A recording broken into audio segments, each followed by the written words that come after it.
What if the greatest opponent you ever faced wasn't in a ring, wasn't another person, but your own mind? What if one day you were chasing your dream, training, sweating, building momentum? The next day you were handcuffed in the back of a police car on the way to a state mental hospital, convinced you were living inside biblical prophecy. And what if I told you both of these men were me? Stay with me on today's Will of a Warrior. Be right back. I have the will of a warrior. No power on earth can compare to the power of Jesus' name. I have the will of a warrior. Yeah, the will of a warrior. The enemy seeks to deceive, but I am down on my knees. The voices of darkness must fade. The devil must turn away. I'll stand in the truth of his word. Victory belongs to the Lord. The fire. Welcome to Will of a Warrior. I'm Brother Craig Phillips. This isn't just a podcast about mental health. It's about fighting back. It's about faith under pressure. It's about grace when you relapse. It's about building strength when your brain feels broken.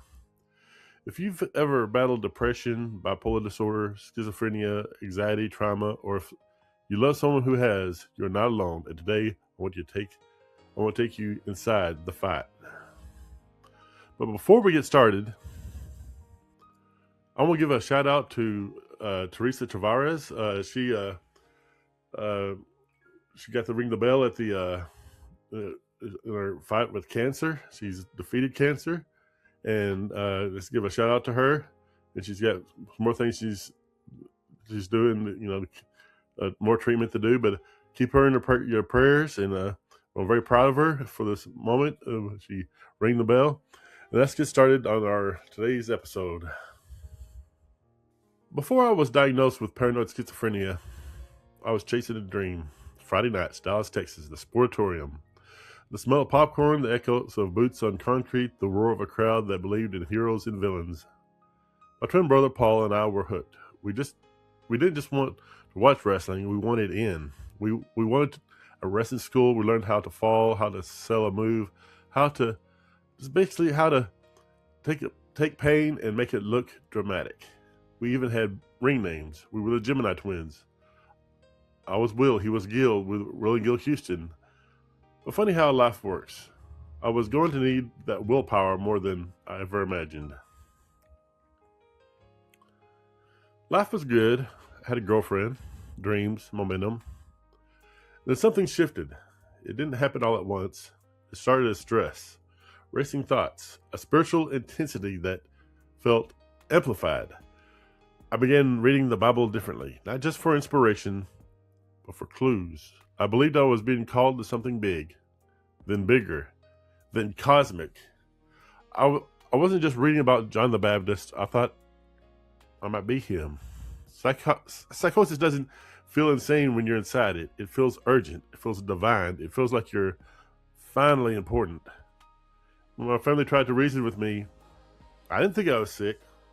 I thought they didn't understand my mission. That's the trap. Delusion wraps itself in purpose. Eventually, I was taken to a hospital. Locked doors, white walls, staff evaluating every word. Diagnosis, paranoid schizophrenia. I didn't even know what that meant. But the tone of the doctor's voice told me enough. I thought my life was over. Dreams over. Ministry over. Marriage over. Normal life over. If you ever received a diagnosis that felt like a death sentence, you understand. It's not medical. It's mind-blowing. It makes you, it's crazy. Let's talk about something that needs to be said clearly. I love God. I believe in miracles. But there was a season when I believed that if I had enough faith, I wouldn't need medication. That belief nearly destroyed me. Every time I tapered off meds too soon because I thought I was healed, I relapsed.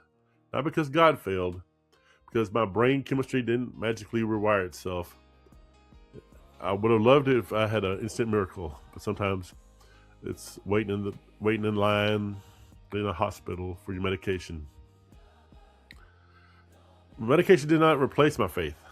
It stabilized my brain so my faith could function. We not shame diabetics for insulin. We should not shame people with schizophrenia for medication. Faith and treatment are not enemies. They can work together. I've relapsed more than once. I believe cameras were in the air vents. I've walked 20 miles convinced I was on a divine assignment. I've been escorted out of churches. I've been hospitalized. I've been handcuffed. Let me tell you something important. Relapse is not moral weakness. It is a medical event. If you're listening right now and if you relapse, you're not back at zero. You're in the middle of a fight. Now, some churches didn't know what to do with me. Some were afraid. Some were dismissive, and that hurt deeply. That hurt really deep. Because when you're mentally ill, rejection doesn't bounce off. It buries itself deep.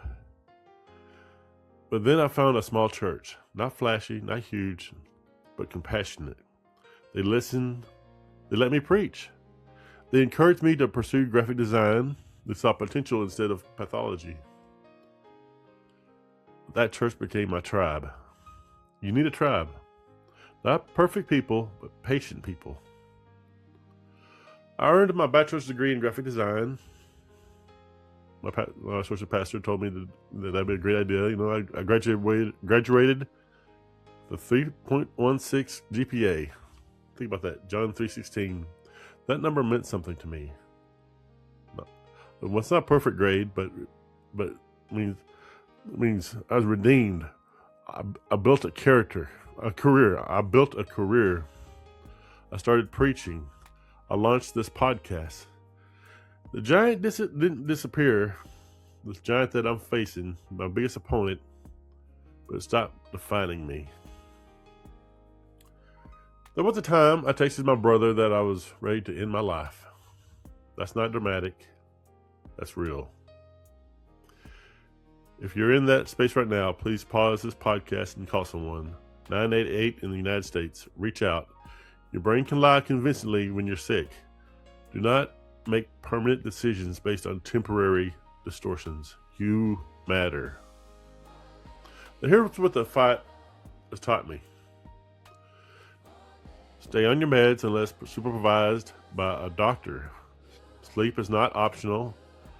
Stress is not harmless. Isolation is dangerous. Pride can kill progress. Grace is real. And here's the biggest lesson. Your diagnosis is not your destiny. You may feel embarrassed, ashamed, confused, exhausted, but you're still here.